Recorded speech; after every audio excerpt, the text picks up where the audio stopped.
Hello ಎಲ್ರಿಗೂ ನಮಸ್ಕಾರ. Autism ಮಕ್ಕಳಲ್ಲಿ ಅಟೆನ್ಷನ್ ಸ್ಪ್ಯಾನ್ ಮತ್ತು ಫೋಕಸ್ನ ಹೇಗೆ ಇಂಪ್ರೂವ್ ಮಾಡ್ಬೋದು, ಯಾವ್ಯಾವ ಆ್ಯಕ್ಟಿವಿಟೀಸ್ ಅದಕ್ಕೆ ಸಹಾಯ ಮಾಡುತ್ತೆ ಅಂತ ನಾನು ಈ ವಿಡಿಯೋದಲ್ಲಿ ನಿಮಗೆ ತೋರಿಸ್ತಾ ಹೋಗ್ತೀನಿ.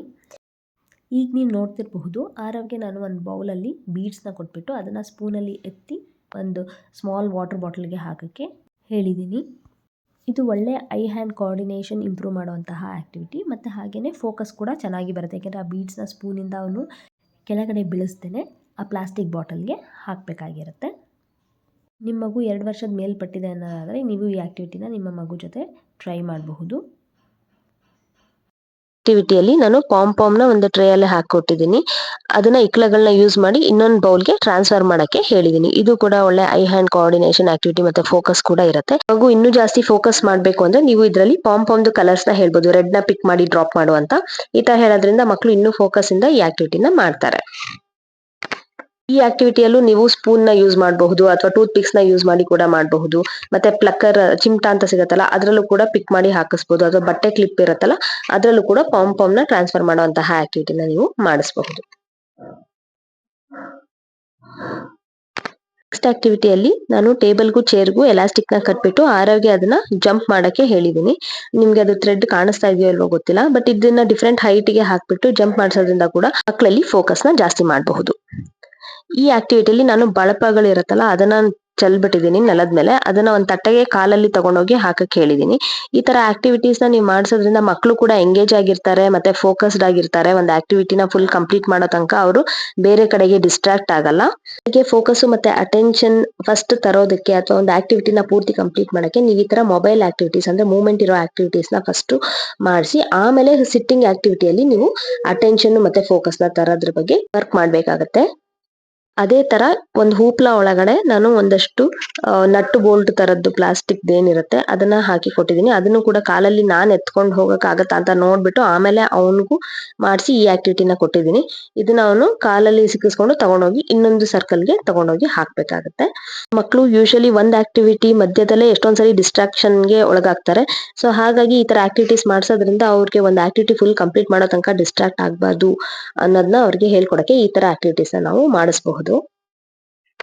ನೆಕ್ಸ್ಟ್ ಆಕ್ಟಿವಿಟಿಯಲ್ಲಿ ನಾನು ಹಳೆ ಸ್ಟೂಲ್ಗಳು ಮತ್ತೆ ಚೇರ್ಗಳನ್ನ ಯೂಸ್ ಮಾಡಿ ಈ ತರ ಹಾಕಿದ್ದೀನಿ.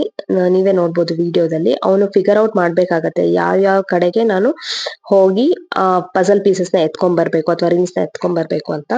ಸೊ ನಾನು ಜಿಗ್ಜಾಗ್ ಮ್ಯಾನರ್ ಮತ್ತೆ ಸ್ಟ್ರೈಟ್ ಆಗಿ ಡಿಫ್ರೆಂಟ್ ಹೈಟ್ದು ಆ ತರದ್ದೆಲ್ಲ ಹಾಕಿದ್ದೀನಿ. ಅವ್ನು ನೋಡಿ ತುಂಬಾ ಅವೇರ್ನೆಸ್ ಇಂದ ಹೇಗೆ ಇಳಿಲಿ ಹೋಗ್ಲಿ ಅಂತ. ಅವ್ನಿಗೆ ಆಗ 2 ವರ್ಷ. ಅವಾಗ ಈ ತರ ನಾನು ಮಾಡಿಸಿ ಅವ್ನಿಗೆ ಅಟೆನ್ಷನ್ ಸ್ಪ್ಯಾನ್ ನ ತರ್ತಾ ಇದ್ದೆ. ನಮ್ಮ ಮಕ್ಕಳಿಗೆ ಸ್ಕ್ರೀನ್ ಟೈಮ್ ಬಂದ್ ಮಾಡದ್ಮೇಲೆ ನಾವು ಅವ್ರನ್ನ ಐಡಲ್ ಆಗಿ ಬಿಡೋದಕ್ಕಿಂತ ಈ ತರ ಆಕ್ಟಿವಿಟೀಸ್ ನ ಹಾಕೋದ್ರಿಂದ ಅವರು ಕೂಡ ಎಂಗೇಜ್ಡ್ ಆಗಿರ್ತಾರೆ.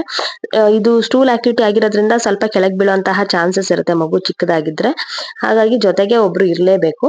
ಇದೇ ತರ ನೀವು ಬ್ರಿಕ್ಸ್ ನ ಅಂದ್ರೆ ಇಟ್ಟಿಗೆಗಳನ್ನ ಹಾಕಿ ಕೂಡ ಆಕ್ಟಿವಿಟೀಸ್ ನ ಪ್ಲಾನ್ ಮಾಡಿ ಮಾಡಿಸಬಹುದು. ನೆಕ್ಸ್ಟ್ ಆಕ್ಟಿವಿಟಿಯಲ್ಲಿ ನಾನು ಏಣಿನ ಹಾಕ್ಬಿಟ್ಟು ಟೀ ಸೋಸೋದಿರತ್ತಲ್ಲ ಅದೇ ತರದ್ದು ಒಂದು ಪ್ಲಾಸ್ಟಿಕ್ ಮನೇಲಿ ಇತ್ತು. ಅದನ್ನ ಇಟ್ಕೊಂಡು ಅದರಲ್ಲಿ ಬಾಲ್ ನ ಬ್ಯಾಲೆನ್ಸ್ ಮಾಡ್ಕೊಂಡು ತಗೊಂಡ್ ಹೋಗಿ ಡಬ್ಬಕ್ ಹಾಕುವಂತ ಆಕ್ಟಿವಿಟಿ ಮಾಡಿಸ್ತಾ ಇದ್ದೀನಿ. ಇದು ಕೂಡ ಅಟೆನ್ಷನ್ಗೆ ತುಂಬಾನೇ ಹೆಲ್ಪ್ ಆಗುತ್ತೆ. ಯಾಕಂದ್ರೆ ಬಾಲ್ ನ ಬೀಳಿಸ್ದೇನೆ ಅವ್ರು ಹೋಗಿ ಹಾಕ್ಬೇಕಾಗತ್ತೆ. ಇದೇ ತರ ನೀವು ಒಂದು ಬ್ಲಾಕ್ಸ್ ಇರುತ್ತಲ್ಲ ವುಡನ್ ಬ್ಲಾಕ್ಸ್, ಅದನ್ನ ನೀವು ಒಂದು ಪೇಪರ್ ಮೇಲೆ ಅಥವಾ ರಟನ್ ಬೋರ್ಡ್ ಮೇಲೆ ಹಿಡಿಸ್ಬಿಟ್ಟು ಕೂಡ ಈ ತರ ವಾಕ್ ಮಾಡಿ ತಗೊಂಡೋಗಿ ಹಾಕಿಸ್ಬೋದು.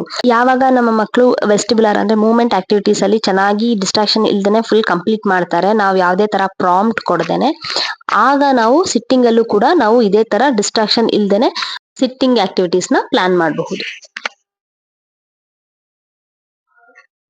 ಸಿಟ್ಟಿಂಗ್ ಆಕ್ಟಿವಿಟೀಸ್ ಅಲ್ಲಿ ಸಿಟ್ಟಿಂಗ್ ಟಾಲರೆನ್ಸ್ ಮತ್ತೆ ಅಟೆನ್ಷನ್ ಮತ್ತೆ ಫೋಕಸ್ ತರೋದಕ್ಕೆ ನಾನು ಒಂದಷ್ಟು ಬೀಡ್ಸ್ ನ ಸೇಮ್ ಕಲರ್ಸ್ ಇರೋ ಹಾಗೆ ಮತ್ತೆ ಡಿಫ್ರೆಂಟ್ ಶೇಪ್ಸ್ ಇರುವಂತಹ ಬೀಡ್ಸ್ ನ ಕೊಟ್ಟಿದ್ದೀನಿ. ಈಗ ಅದ್ರಲ್ಲಿ ಯೆಲ್ಲೋ ಅಲ್ಲೇ 3 ತರ ಡಿಫ್ರೆಂಟ್ ಶೇಪ್ಸ್ ಇದೆ, ರೆಡ್ ಅಲ್ಲೂ 3 ತರ ಡಿಫ್ರೆಂಟ್ ಶೇಪ್ ಇದೆ. ಎಲ್ಲ ಡಿಫ್ರೆಂಟ್ ಬೌಲ್ ಹಾಕಿದ್ದೀನಿ. ಈ ಆಕ್ಟಿವಿಟಿ ಕೂಡ ಫೋಕಸ್ ಮತ್ತೆ ಅಟೆನ್ಷನ್ ಸ್ಪ್ಯಾನ್ ನ ಇನ್ಕ್ರೀಸ್ ಮಾಡೋದಕ್ಕೆ ಹೆಲ್ಪ್ ಮಾಡುತ್ತೆ. ಕೂತಿರುವಾಗ ಅಟೆನ್ಷನ್ ಮತ್ತೆ ಫೋಕಸ್ ನ ಇಂಪ್ರೂವ್ ಮಾಡೋದಕ್ಕೆ ಈ ತರ ನೀವು ಡಾಟೆಡ್ ಲೈನ್ಸ್ ನ ಜಾಯಿನ್ ಮಾಡಿಸುವಂತಹ ಆಕ್ಟಿವಿಟಿನ ಪ್ಲಾನ್ ಮಾಡಬಹುದು.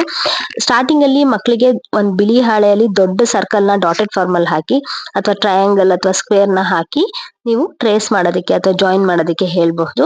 ಮಕ್ಕಳು ಅದ್ರಲ್ಲಿ ಪರ್ಫೆಕ್ಟ್ ಆದ್ಮೇಲೆ ಈ ತರ ಮಲ್ಟಿಪಲ್ ಸರ್ಕಲ್ಸ್ ಅಥವಾ ಟ್ರಯಾಂಗಲ್ಸ್ ನ ಹಾಕಿ ಅದನ್ನ ಜಾಯಿನ್ ಮಾಡೋದಕ್ಕೆ ಹೇಳ್ಕೊಡ್ಬಹುದು. ಇದು ಕೂಡ ಒಳ್ಳೆ ಅಟೆನ್ಷನ್ ಮತ್ತೆ ಫೋಕಸ್ ನ ಇಂಪ್ರೂವ್ ಮಾಡೋದಕ್ಕೆ ತುಂಬಾನೇ ಹೆಲ್ಪ್ ಮಾಡುತ್ತೆ. ಇದರಲ್ಲಿ ನೀವು ಆಲ್ಫಾಬೆಟ್ಸ್ ಮತ್ತೆ ನಂಬರ್ಸ್ ಕೂಡ ಇನ್ಕ್ಲೂಡ್ ಮಾಡಬಹುದು ಹೋಗ್ತಾ ಹೋಗ್ತಾ.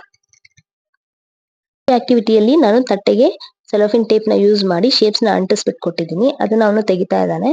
ಈ ಆಕ್ಟಿವಿಟಿ ಕೂಡ ಫೋಕಸ್ ಮತ್ತೆ ಅಟೆನ್ಷನ್ ನ ಇನ್ಕ್ರೀಸ್ ಮಾಡಕ್ಕೆ ಹೆಲ್ಪ್ ಮಾಡುತ್ತೆ. ವಿಡಿಯೋ ಕ್ಲಿಪ್ಪಿಂಗ್ಸ್ ಇಂದ ನಿಮಗೆ ಹೆಲ್ಪ್ ಆಗಿದೆ ಅಂತ ಅನ್ಕೋತೀನಿ. ಏನಾದ್ರು ಡೌಟ್ಸ್ ಅಥವಾ ಕಮೆಂಟ್ಸ್ ಇದ್ರೆ ಕೆಳಗಡೆ ಕಮೆಂಟ್ ಸೆಕ್ಷನ್ ಅಲ್ಲಿ ತಿಳಿಸಿ. ಇಲ್ಲಿಗೆ ಈ ವಿಡಿಯೋನ ಮುಕ್ತಾಯಗೊಳಿಸ್ತಾ ಇದ್ದೀನಿ. Thank you. ನಮಸ್ಕಾರ.